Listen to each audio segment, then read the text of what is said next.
Each year, ORR writes 3 annual assessments across the whole rail sector. We report Network Rail's progress, an assessment of health and safety, as well as our consumer report.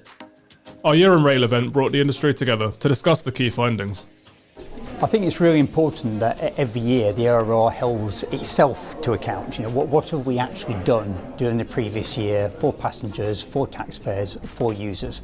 And so from my perspective, it's crucial that we get the industry together at least once a year, and we set out in each of our main areas of work, such as safety or economic regulation or our consumer work, what have we actually done, what have we achieved, and we're really transparent about that, and give people the opportunity to come back and challenge us and ask us questions about it. And that's why we've got everyone here today, and we've talked about a year in rail.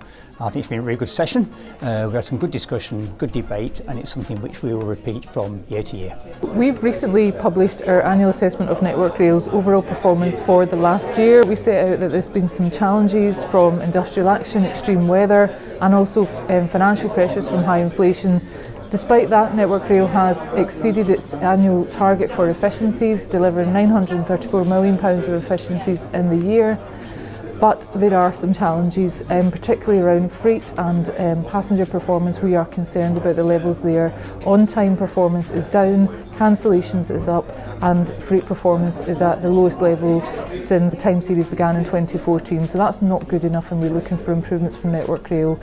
Each of the regions now have improvement plans in place, and we'll continue to monitor delivery of those to ensure there are improvements made for passengers and freight operators. One of the big pieces of work we did this year was look at Avanti in terms of their timetable production. Around about summer last year, Avanti had to cut their services because they had issues with crew shortages and driver shortages.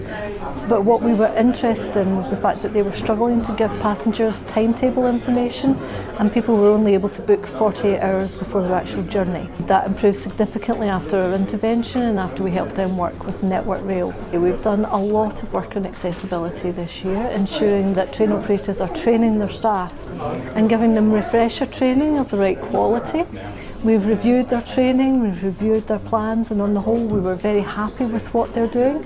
Another key aspect of this year has been our sponsorship of the Rail Industry Ombudsman, and we will take that forward in November.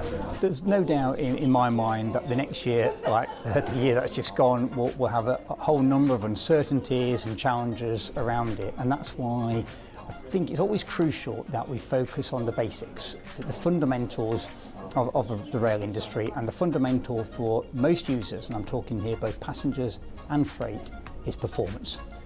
Are the trains on time? Are they actually arriving, or are they cancelled? Performance during the last year has not been good, and what we've been discussing today is how we can go about improving that. The ORR will continue to focus strongly on performance, and will continue to focus on performance in a whole industry context, not just Network Rail, but how Network Rail is working with the operators or with government to improve performance, and what can the ORR do to support that and help deliver benefits for users.